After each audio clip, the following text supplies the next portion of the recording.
All right. So water is our most precious resource, a blue gold to which more than 2 billion people do not have direct access. It's not only essential for survival, but it plays a sanitary, social, and cultural role at the heart of human societies. I think that's a pretty good summary. We are really so fortunate here where we are to have easy access to safe, clean water that just flows right from our taps and faucets. So it's easy for us to forget about how precious water really is. But today we're going to learn more about water, and so we'll be talking about water treatment, tackling pollution, stormwater, water quality, and more from our panelists.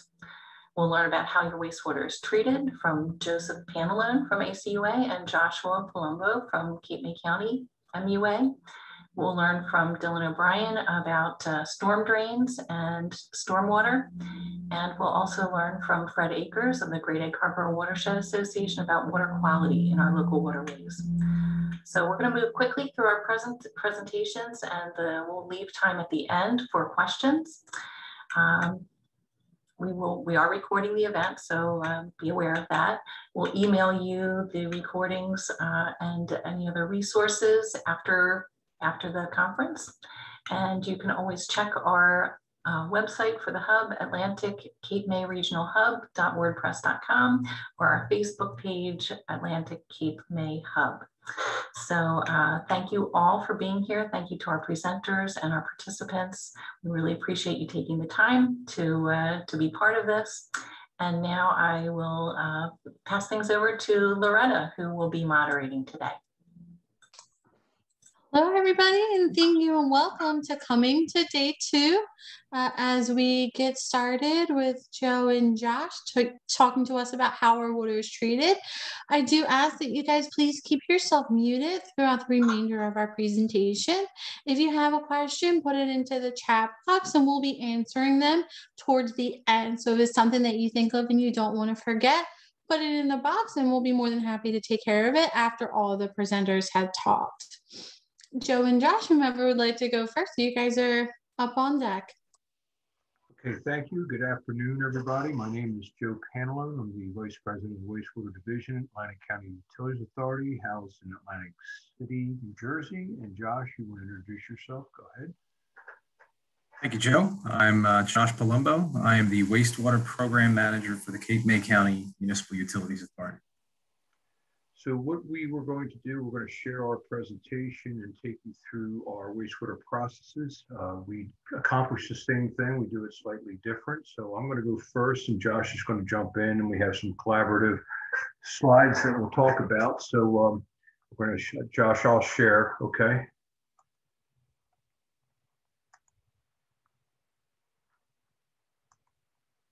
All right, so does everybody have that on their screen, I hope? Yes, we can see it. Okay. So let me put that up. All right, everybody's there. Okay, so again, Atlantic City, New Jersey is where we are located. Contrary to my counterpart, we have one facility, they have multiple. And so we do things a little bit differently, but again, the same product treatment of wastewater on a global scale and discharge to the ocean is what we both do. So we are in Atlantic County. We service majority of the Barrier Island area. The further west you get in Atlantic County, the more rural it becomes. And for all intents and purposes, we go as far as midway through the county, Egg Harbor City, and corollarily on the same plane, Mays Landing, Hamilton Township. As I said, the further west you get, it becomes rural. There's 2 other wastewater facilities in the county that they're independently operated, one in the town of Hamilton and one in the in Buna Borough, which is on the western part of the county. We were, like most regional facilities, part of the Clean Water Act that was adopted in the late 60s. We opened our plant in 1978. We have a discharge permit allowing 40 million gallons a day. On average, we're somewhere between 27 million and 30 million. a day, and you can see our service area in blue on the screen. We service 14 municipalities, one of which being a private entity owned by the Atlantic City Storage Company. The rest are municipally owned, with the exception of Egg Harbor City that will become soon to be privatized. One of the unique features about Atlantic County Utilities Authority is we're known for our wind power. We do not own the wind farm. We are in a partnership with the wind company, and they provide predominantly our power demand on an annual average that represents about 60% of our demand. And that's about 2.5 megawatts of demand, where the 5 wind turbines produce 7.5 megawatts. We also have a wind farm, which was one of the original wind farms in the state of New Jersey, and that represents a little bit less than a meg of power. So our treatment facility starts with pump stations that were originally, or most of them were decommissioned regional or municipal plant sites turned into regional pumping stations. We have over 60 miles of pipeline that transports our flow or the waste to our facility for treatment. We start out with a headworks facility, which is bar screens, which takes out all of the debris that people flush down their toilets and are not supposed to. We'll get into that a little bit later. And that was one of our newer projects where we automated that facility from its inception back in the 70s. The first level of treatment is primary clarifiers, which again is trying to separate the solids from the liquids. And we go into the biological process, which we have aeration basins as opposed to defined bubble diffuse air. They're, for all intents and purposes, major mixers, very large mixers. That's where the biological process occurs. And then the secondary clarifiers are very similar to the primaries, where they're removing more biosolids and settling to the bottom of the tanks, and therefore improving the clarification of the waste. Our ultimate discharge is into the Atlantic Ocean. We travel about 3 miles to a point of disposition and 1 mile into the Atlantic Ocean on the cusp of the Atlantic City Ventnor border. Our biosolids are incinerated, which makes us different than most of our peers. There's only 5 incineration facilities left in the state of New Jersey. Josh, my counterpart, is our major customer.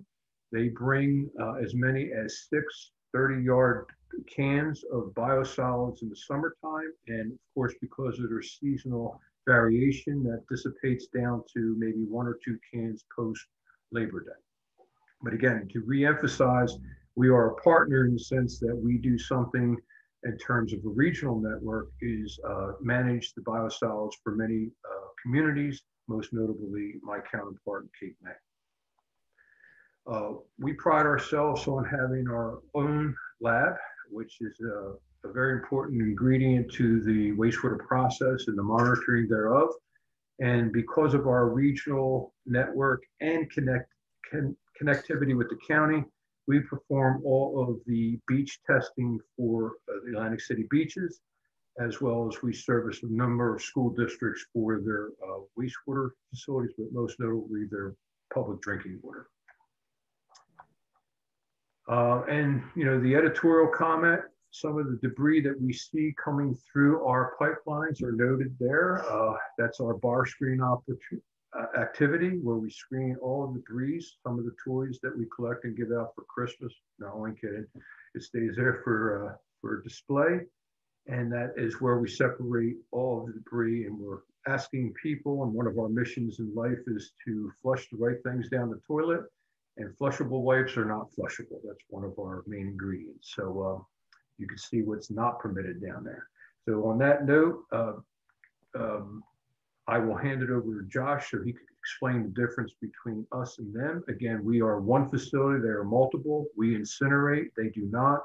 They are one of our major customers, but again, their biological process is slightly different than ours. Josh, I could work the screen if I have to, and you're up next. All right, thanks, Joe. Yeah, I'll just give you a cue when to change the slide. As Joe mentioned, we are regional in that we have 4 regions within Cape May County. You see listed on the screen there are 3 regional wastewater treatment plants, smallest being our Cape May treatment facility and largest being our Wildwood Lower facility. All in all, we are permitted to handle up to 31 million gallons per day. This time of year, we're probably about 9, and I will get into that a little bit more, but in the summertime, we exceed somewhere around 25 million gallons a day. Next slide, Joe. With that stated, we are primarily seasonal in terms of our region, the shore resort communities. We service parts of Middle and Lower Township, but primarily, as you can see by the list of our participants, they are all beach type communities. And because of that, the winter population versus the summertime population is basically 1/5 of what we see in the wintertime versus the summer. Next slide. This sort of demonstrates that over the course of the year, what we see in terms of changes of flow.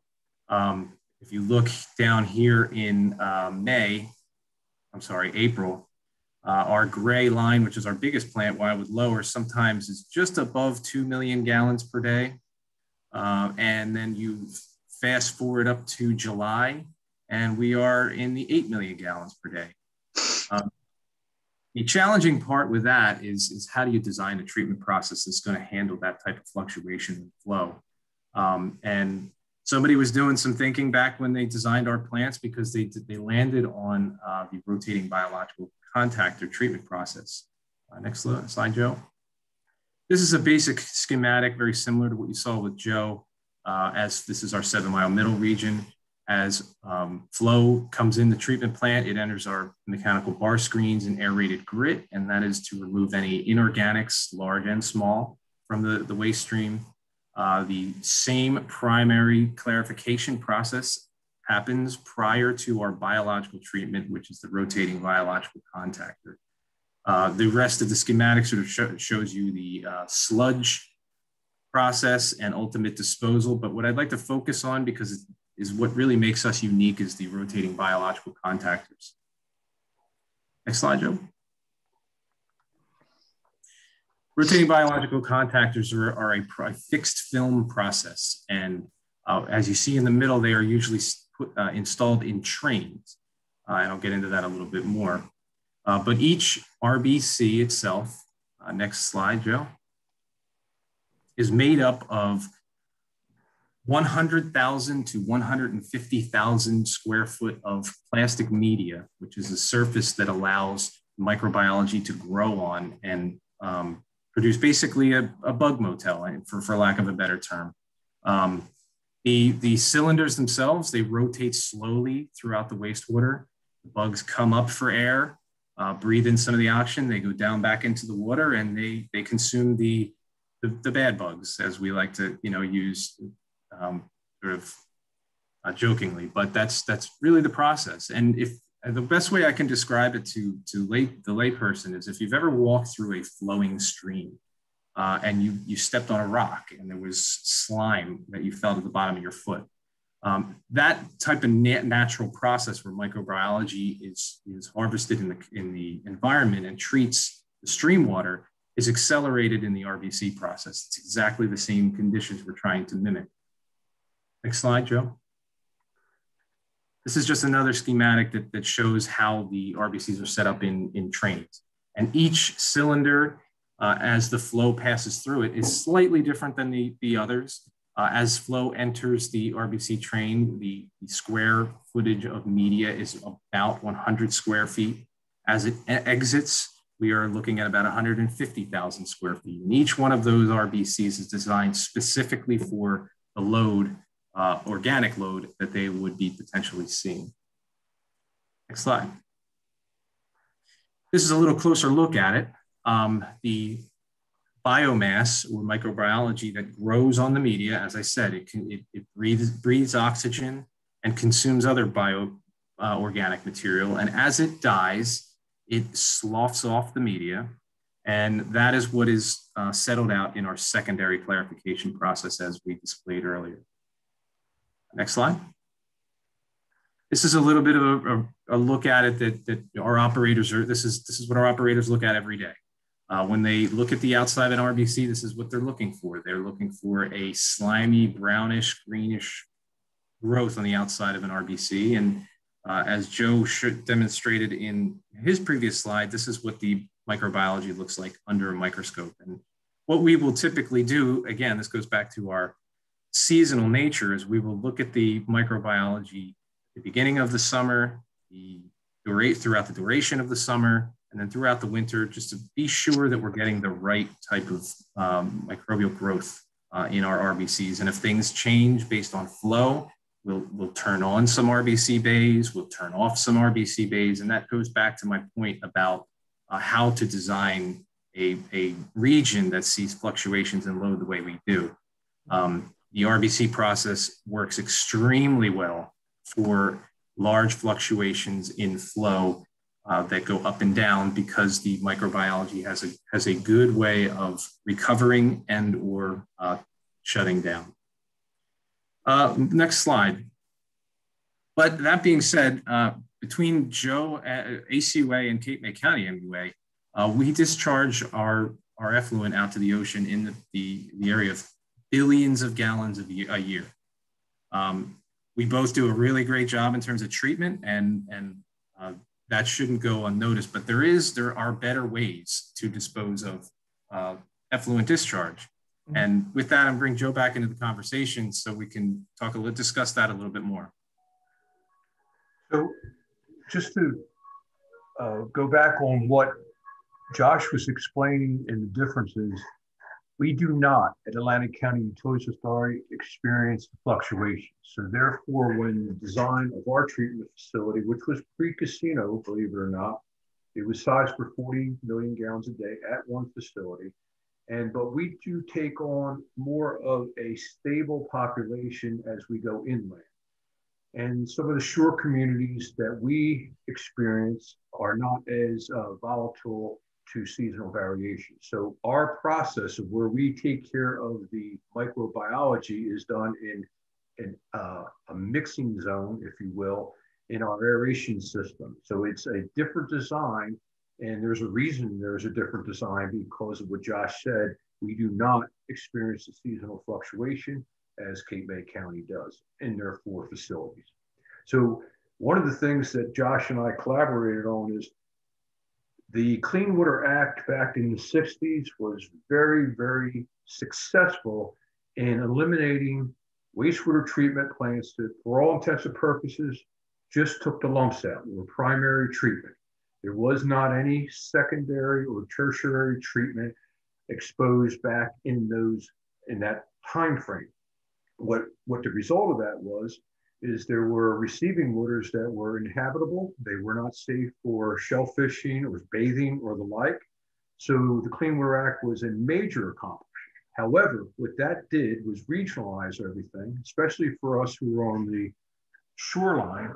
It put all of the concentration of treatment on the either at the Delaware or at the Atlantic Ocean. So this slide is something I became very intrigued about when I first joined the Atlantic County Utilities Authority, is why can't we find a way to reuse the billions or millions of gallons? If you see the graphic, 700 million gallons a day of treated effluent goes out into the receiving waters, 300 billion gallons a year. And between the two of us, but that we're not alone, is there a better way of doing this or taking care of this very precious commodity?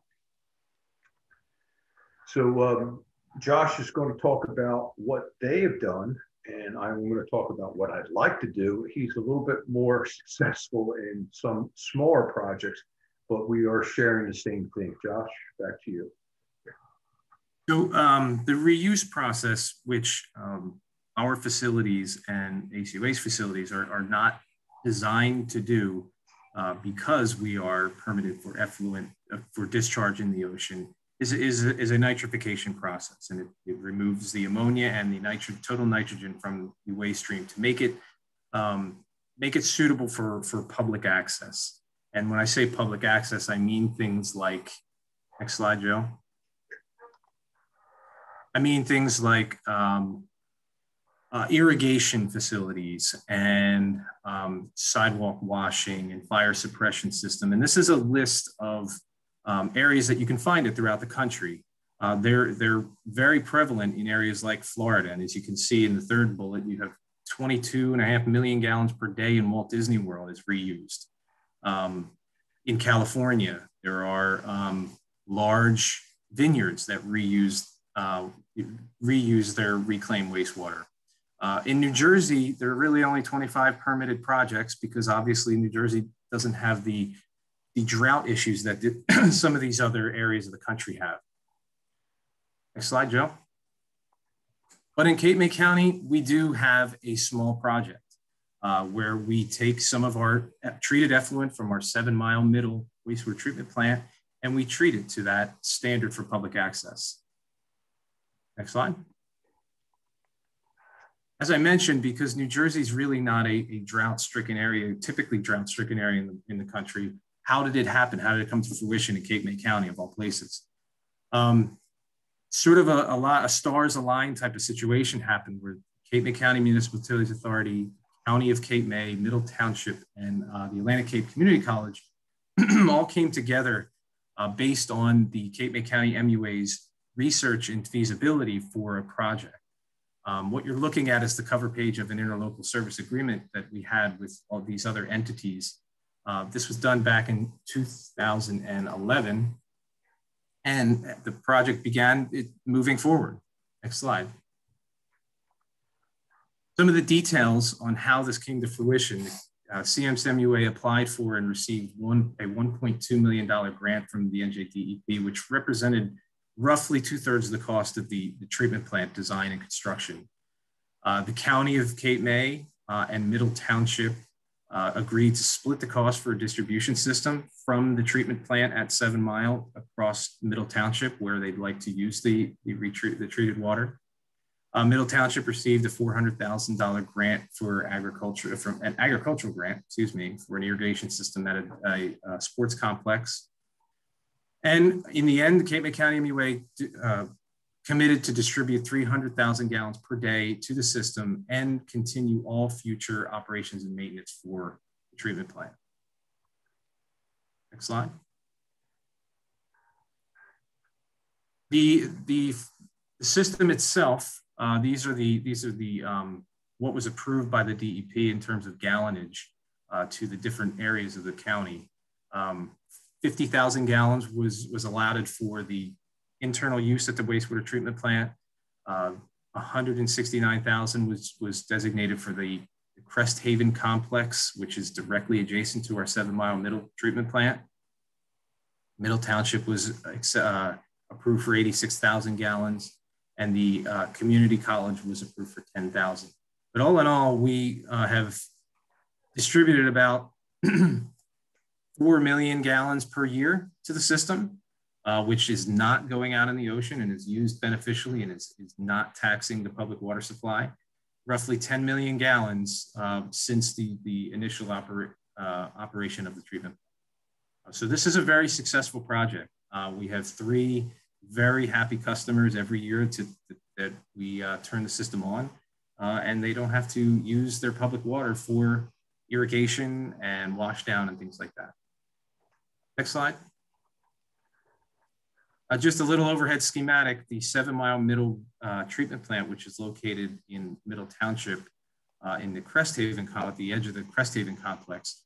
The facility itself is right on the entrance of the treatment plant. If you see right where the text is there, that's a small denitrification filter and disinfection and distribution pumps that were built back in 2011. Next slide. So the distribution system, which was funded by the County of Cape May and Middle Township, runs along Moore Road, which is perpendicular with the Garden State Parkway. Along the way, you would see the purple hydrants, which was a picture earlier in my slides for fire suppression. There's a couple of irrigation projects that they're still still kind of working on at the county level before it dives under the parkway and then goes to the county zoo and parks. They use it there for washdown, for the animal washdowns. They have hookups for bathrooms. It continues through the park and heads to the Atlantic Cape Community College. They use it for their irrigation. Out of all of our customers, they're probably the ones that send us the most compliments because their grass is always green and they get the water for free. And then as the system goes further, it ends up at the Middle Township Davie Sports Complex for irrigation for the soccer fields and things like that. Next slide. And these are our treatment limits. As I mentioned, the nitrification process, the biggest thing you're trying to do here is remove total nitrogen. Suspended solids of 5, we are typically in the 1 to 2 range. So the total nitrogen of 10, which is the permitted level, we are at the 1 level, if not less than 1. Fecal coliform is tested daily to make sure that we are within our limit, and we are always far below our limit. And chlorine-produced oxidants, which is CPO, is just a way that we don't want to add a pollutant to the water, like sodium hypochlorite, to make the add a pollutant to the water. So our levels are pretty low there. And again, we typically achieve well under 1 milligram per liter on our discharge. With that, I'll turn it back over to Joe. He's like to discuss the things he's tried to do to move some for future projects forward. Any citations you want to mention, Jeff? You good? Jeff? Just a list of the citations and some of the things that facts that I pulled in. You can find that in our slides here. All right, so back to my initiative. We had a project way before I arrived at ACUA in 2013. And the project was at Smithville, which is a residential community whereby there was a design and funding for a reuse project to use for their irrigation system and their gray water system at this complex to be constructed.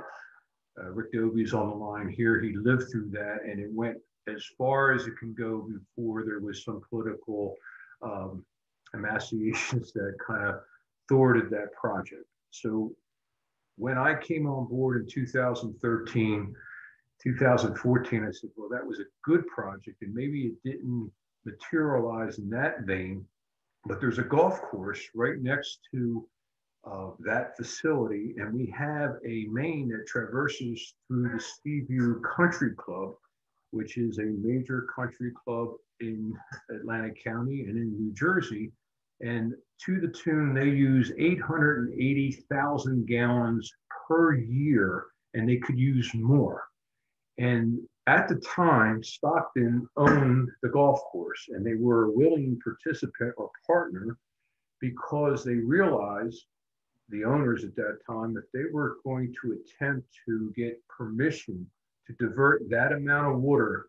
God forbid if their wells dried up, they were going to have a difficult time getting permission because at that time, we were on the cusp of a drought. And it was pre-nor'easters and it was pre-Sandy. So there was some attention. And if in fact, it's noted very strongly in the master plan of NJDEP.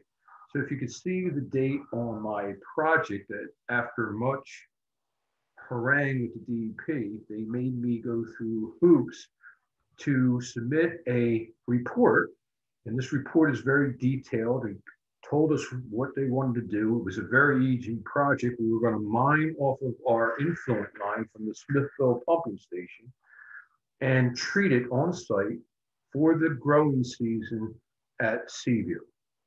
The state loved it because I had a partner that was institutional. And then the project hit a wall because Stockton sold the golf course to a private entity. There's a lot of details. The report is very elaborate. It told statistically what we would save, and we wanted to use this particular project as a pilot program because, like myself, every regional facility has a golf course, and that's low-hanging fruit when it comes to reuse supplies. As Josh mentioned, this happens all over the world, but in New Jersey, it seems to be an uphill battle. So you can see I don't give up very easily, and maybe I should, but I won't. Almost, 3 years later, found a new commissioner, wrote him a letter on March 3rd. On March maybe 6th, I got the token email reply that it was handed off to somebody else, and I'm still waiting for that person to get in contact with me. So the ploy here, or the play is, we are not in drought situation. We have not been in drought situation, but we will be in drought situation at some point in time. It is unconscionable to me that the state of New Jersey DEP puts this on their master plan, but it has no teeth. What I've been trying to find out is what happened to that legislative act that put money into reuse projects, but nobody could give me the answer to this day of where it is. We will not give up, we will continue. And one of the things that Josh and I are trying to take advantage of, this is the audience that may help us. If we were able to get behind a movement where you were interested in participating and supporting the cause, if you think it's worthwhile, we believe we need some help to get it to the forefront of those decision makers who have put it majorly on the back burner. And there's always an excuse, the latest being COVID. Nobody did anything during COVID because we were in crisis mode. But these things are not going to go away. They're going to come back, and we're pretty passionate, at least I know I am, and I know Josh is, about getting this on the front burner. And with that, basically, we're done. I think we're open to questions if anybody has it.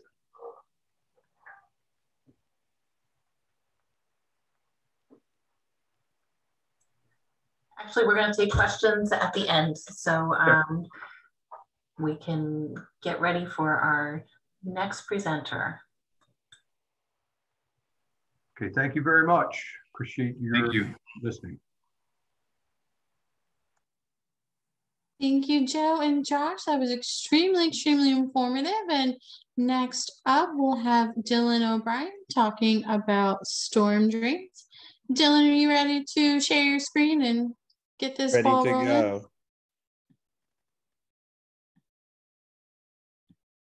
Can everybody see this? Yes. Perfect. So I will make it into presentation mode. Here we go. All right. So thank you, Loretta, for that introduction. And thank you to my prior presenters. That was awesome. So my presentation will be on stormwater management with a specific focus on storm drains. And again, my name's Dylan O'Brien, and I'm also a fellow Watershed Ambassador along with Loretta. So before I kind of go into how exactly storm drains work, something I always like to touch on is exactly what is a watershed. You know, some people have a loose understanding, some people don't, you know, before I was a part of this program, I didn't even really know what they were myself. So the big thing to understand is that a watershed is everywhere. A fancy definition would be that it's an area of land that channels the rainfall or snowmelt into the local creeks, streams, and rivers, and eventually they all meet up in the reservoirs, bays, and eventually the ocean. So watersheds can vary in size. New Jersey in particular, as you can see with my mouse here, the picture on the right has about 20 distinct areas, and a smaller watershed can exist within a larger watershed. I kind of think of it like those Russian nesting dolls, or like almost like a room inside of a house. So New Jersey can be broken down into 5 regions that include those 20. And then you can zoom out even further on a national scale, and you can see that New Jersey and other states are part of a specific larger mid-Atlantic watershed. So no matter what, though, water is going to flow from the smallest watersheds into the larger watershed and eventually make its way, as I stated earlier, to the ocean. And watersheds are not just about the water itself, but they're also filled with lots of wildlife, plants, and even where we take part in human activities such as fishing and kayaking. So for reference, right down here, area 15 that I have the arrow zooming into, that is actually my designated area I work in. And then Loretta is down here in area 16. So what exactly is a storm drain? During heavy precipitation, such as rain or snow, flooding can occur. And I think we've all noticed it's been a bit more prevalent in recent years due to the more severe storms we've been experiencing through climate change. Modern society has led to kind of urban development and created more impervious surfaces, which are areas like concrete roads, parking lots, sidewalks, manicured/mowed lawns, exposed soil, and the roofs of buildings as well. You know, all these things that weren't kind of naturally there in the first place. And these structures create a lot of what is known as runoff, and these storm drains exist to manage that runoff. There is a bit of a problem as well as these misconceptions with storm drains, however. So storm drains are not sewage drains. As you can see on the picture here on the right, they are two distinct entities. Water from a storm drain is going to head directly into those larger bodies of water, those rivers, ponds, and lakes, and out to the ocean without any middle step. So if it's polluted, it's going right into our waterways. Water and sewage drains, however, makes its way to a wastewater treatment facility, kind of like the Atlantic County Utilities Authority, to be cleaned and processed first. So anytime you're flushing a toilet, that's going through a sewage drain. Anytime you see a rainstorm, or someone washes their car, that soap is gonna head down into a storm drain. So unfortunately, they are often polluted with pet waste that is not picked up, road salt, which is a necessary evil, pesticides, fertilizers, oils, grease, litter, and much more. And like I said, even the soaps from cars or paint from houses, and even just dirt. Unfortunately, things that are labeled as non-toxic and or biodegradable, they're better, but that does not mean they're not harmless if they head into those drains. So unfortunately, all this does negatively impact the surrounding nature and wildlife, as well as the quality and safety of our water to varying degrees. But there are ways we can help. So we can become what I call a storm drain savant. So we can make a difference. Two main things we can do are form better habits and be more conscious of our surroundings. So some easy tips and tricks on how to help are: don't leave any pet waste on the ground. You know, if you have a pet, make sure you pick up. I know I've forgotten my bag sometimes, and it's a pain to come back and go back and get it again, but it's definitely worth it for the environment, as well as just common courtesy. No one wants to step in it either, right? Of course, you can always sweep your driveways and sidewalks to remove any harmful debris you might see. You can minimize the use of chemicals to treat our lawns, or not use them at all if possible. This might sound simple, but do not dump any trash down storm drains, which more than likely, I'm sure most people aren't doing, but there are some people think it's like part of the sewage trash drains. But a big thing we can do is, as you see in the picture, we can get some gloves in a bag, be safe about it, and remove any litter we might see that is collected around the drains. We can recycle our motor oil, wash our cars on grassy land, or go to a car wash with a safe filtration system for the wastewater instead of doing it right on the impervious surface of the driveway. And we can even join groups to mark storm drains more clearly for the general public. So that actually exists as kind of a volunteer projects of sorts, so people can realize, hey, this is not a sewage drain, this is a storm drain, kind of help correct the identity crisis they face. So with that, that's just a brief overview. So thank you again, everyone, for attending our conference. Again, my name is Dylan O'Brien, and my email's there. I also listed my resources if you're interested for more. And if anyone has questions, I'll be happy to take them at the end. Thank you, Dylan. That was absolutely wonderful. Fred, if you're ready to go, we have you up next.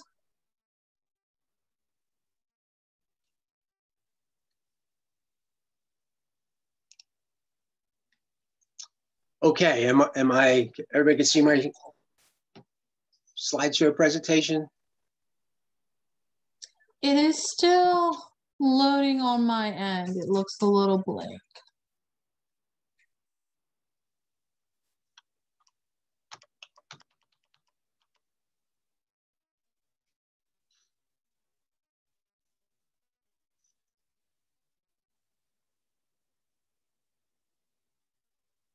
How's it doing now? I'm still not seeing. I have a, oh, there we go. I see it now. Okay, yeah, my connection's a little slow. All right, well, I'm Fred Akers. I'm the administrator of the Great Egg Harbor Watershed Association. And I'm going to talk briefly today about water quality and how it relates to recreation.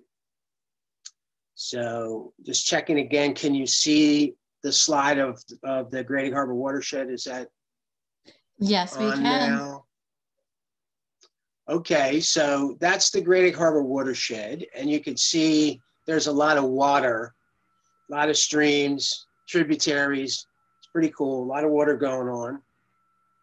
So the question that gets asked fairly frequently, is it swimmable? So where can you swim? What's up with swimming? So I'm gonna talk about that. And we had a great presentation from Dylan on all the pollutions from stormwater runoff. And because of those pollutants, if the water hasn't been recently tested wherever you may be, you have to assume it is not safe and swim at your own risk. So to go into a little bit more detail about how this works in terms of knowing what's going on, there's recreational standards that can be used to make sure water quality is safe. But it has to be, that usually, because it costs money, is targeted to places where it's most likely people will be swimming or boating. And this would be along the beach for the most part. The only other place I'm familiar with in the Great Egg Watershed that measures water quality for swimming is the Cove in Lake Lenape, but there may be some other ones.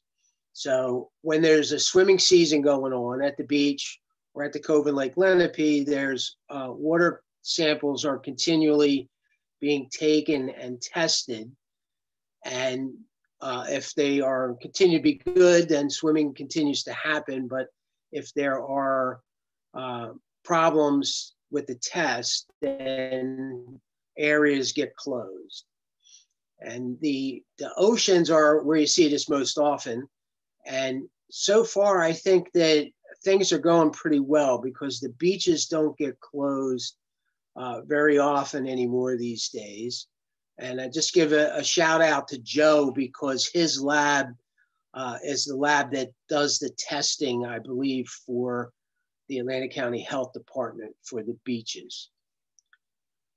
So there's different kinds of degrees of contact with the water that have different risks. So primary contact is if you're actually in the water swimming and there's a chance that you might drink the water, ingest it accidentally. You never want to really drink surface waters on purpose, but sometimes you get that when you're swimming, which is primary contact.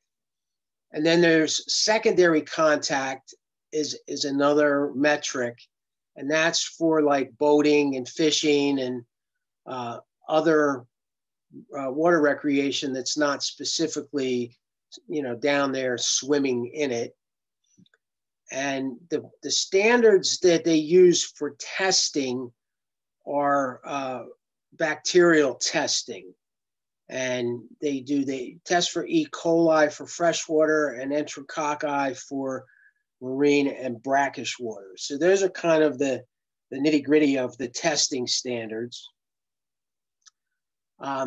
So, you need to know, most people know this, but I thought I should cover it. So what's the problem? Why can't you just swim anywhere you want, anytime you want? So that's because there's bacteria and things in the water that can make you sick and could cause you health problems. So this slide just points to that. There's different degrees of illnesses you can get from polluted water. Fortunately, that doesn't happen a whole lot, but you have to be aware of it. And I guess here I'll mention that there's kind of a new thing out that's not too prevalent in our watershed, and that's the hazardous algae blooms. And can be a problem for public health, more so up north than down south. And I've read some stories where some dogs went into polluted water from hazardous algae blooms and they died from exposure to that. So there's some risk involved, and you need to be aware of that. And secondary contact is much better. The risks are much lower, but it's still not necessarily risk-free.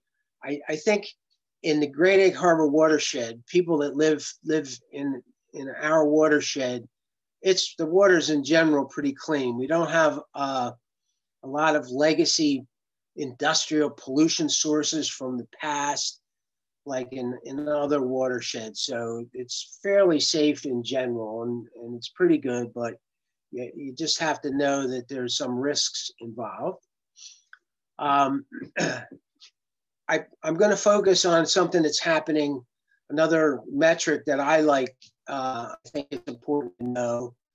And in the area of the circle there, this is the area that Jim talked about before the regional sewage treatment plant down there in Atlantic City.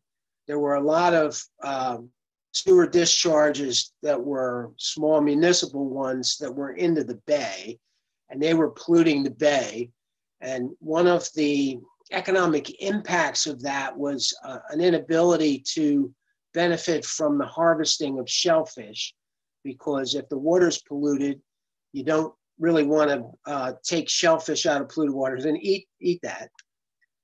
So one of the things that the state of New Jersey has been doing for a long time and is continuing today is they are monitoring water quality in the marine environment to assure or to know where it's safe to harvest shellfish and where it's not safe. So all these yellow dots are their sampling monitoring points, and you can see that there's quite a lot going on. It enables them to create safe zones and not safe zones for shellfish harvesting and consumption. So hopefully my slides are okay. And the slide I'm talking to now has red and green. It's kind of like some Christmas colors going on. So I kind of have a stoplight sort of coloring where red are prohibited areas for shellfishing, green are approved, and then there's some conditional areas in between. And these areas here, there's a red square over here and a red square over here. These are the outfalls for the regional sewage treatment plant. So this one is where the ACUA treated wastewater goes into the ocean. So NJDEP says, well, it's probably not a good idea to harvest shellfish right around those outlet pipes. So they make that be a prohibited zone, and then going down here for Cape May. The rest of it, though, in around Summers Point and all. Let me go to my next slide here because it zooms into our area. So you could see that there's a lot of green going on. So what I think is it's safe to harvest shellfish in these green areas. It's also pretty safe to swim there, even though it might not be specifically tested for swimming. And a lot of people, when they harvest shellfish, it's a primary contact activity. They're in there reaching down, pulling up the clams from the mud. You could see as you head up towards Mays Landing, that's prohibited up there. And I do see a lot of people swimming especially by Shady River Marina further up. But that's kind of at your own risk. And these other conditionally restricted areas are higher risk for swimming. So anyways, that's my little bit here on water quality. So I appreciate the opportunity to share that. And now I'm ready for questions. Thank you, Fred. That was very insightful. Greatly appreciated. And while you guys were talking, I did see that there was a question for Joe and Josh from Steve Giesecke about chemicals. But it looks like Joe did answer that. So we'll move on to our next question for Dylan. That talks about biodegradable products not being harmless. Can you give an example for Janelle? I actually don't have a specific example that's coming to mind right now. I guess more so I took it more when I was doing my research as, you know, maybe you see a fertilizer that says, oh, it's non-toxic, or you see some other sort of gardening type substance that, you know, appears to be biodegradable / non-toxic. And while it's better, it's not necessarily, you know, it still is a thing, and it's still something that wasn't originally natural to the environment, even if it's an organic fertilizer. So it is going to have, you know, an impact. That impact may be significantly reduced, and it's still the better alternative, but it's just something to still be mindful of. You know, anything we put into the ground or let run into our streams that wasn't going to happen, I always think of it as, you know, if modern society didn't exist, would this item or this thing happen? And a lot of stuff we do in today's world wouldn't happen without modern society. So kind of think about it that way. You know, pretty much anything we do has an impact. It's not always the worst thing ever, but we have to keep that in mind.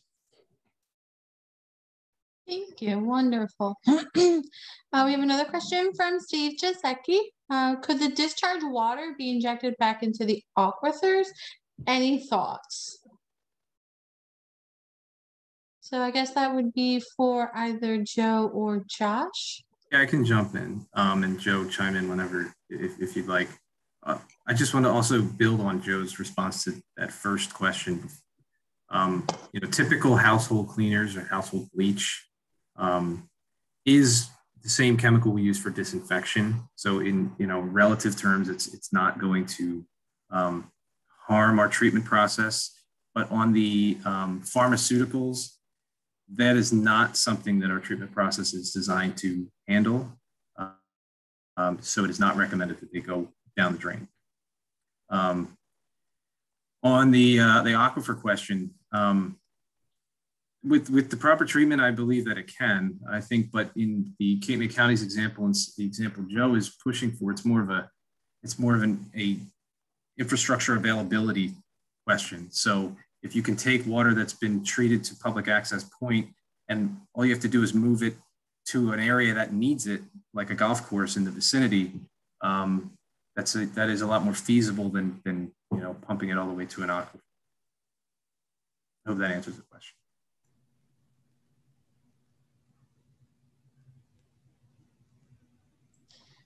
Thank you, Josh. It seems that Steve has another question for the both of you. With the increase in size of housing being built on the islands and multi-housing being built, will the facilities be able to handle this growth? I can go first. Josh, you may have a different parameter. Our design capacity is 40 MGD, million gallons a day. Average daily flow somewhere around 27 million gallons a day. So we have ample room for growth. As I mentioned earlier, our planners and our forefathers designed this plant pre-casino. And even with the casino influx in the 70s, and that was, or let's say the 80s and early 90s, and when major growth in housing was spawned by the casino industry, there was discussion about capacity assurance when you start to ramp up to over 80% of your design capacity. Unfortunately, the County of Atlantic has going through a economic slow down or decline. So we are going down instead of up, and we have not hit the flows that we peaked out when the casino industry was the only ball game in town on the eastern seaboard. So from our vantage point, we believe that we have ample capacity to handle growth and development as it has occurred post casino competition era. And that's we should be okay for a while. And actually, we hope it turns around the other way, because that means the economy is being progressive. Josh, your spin on that? Yeah, on our side, again, as I mentioned, we serve primarily the shore resorts, and over time, the shore communities have become less of a year-round population than they were in the 70s and 80s. And that being said, when they were our plants were designed, they were designed for growth in mind. The typical joke that we say is they designed our treatment plant in Wildwood because they envisioned Wildwood becoming the next Myrtle Beach, and it obviously has not come close to that. In our peak in the summertime, our treatment plants are handling roughly 2/3 of the capacity that we have. So we are well suited in the future. And as Joe mentioned, we also follow the capacity assurance program, and we have never come anywhere near our permitted capacities.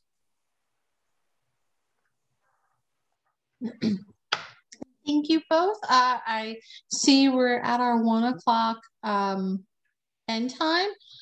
Steve's trying to sneak in one last question, so if anyone needs to go, feel free. If not, Joe and Josh, if you'd like to take this last question before we end our conference. Do municipalities pay for sewage discharge? I can start. Our participants are the municipalities, and they are our direct customers, and they pay based on the flow that we receive. Ditto answer. That's our major source of revenue. Obviously, someone has to pay for that, and our municipalities used to be in their own business, but we are the regional purveyor of sewage treatment for the 14 in our case. Well, thank you guys for answering all of those questions. Thank you for everyone for coming out this afternoon. And thank you to our presenters. It was an amazing and very informative day. And thank you, Loretta, for moderating for us today, and Dylan for your great job doing that yesterday, and for your continued good work as Watershed Ambassadors. I hope that if any of the participants are not familiar with the program, that you'll learn more and take advantage of these great resources that are available to us. And we look forward to sharing the recordings and slides if we're able to, so that you'll be able to review this stuff, and you'll also have a way to reach out to some of our great presenters, and if you have any follow-up questions. A lot of times there's a lot to take in and to work through. So we're really grateful for all of you for coming, and again for our presenters too. It was wonderful to have you all here. All right. Ralph, I'm not sure if you wanted to add anything. We are, if anyone who's participating is part of the Green Team, we are planning a follow-up event to dive even deeper into some of the sustainable Jersey actions that are related to water that towns may be looking to address. Thanks, Amy. We're going to try that probably in the month of May, and we'll send out a notice to everybody to talk about have a roundtable and talk about some of the actions that can be attained in communities involving water.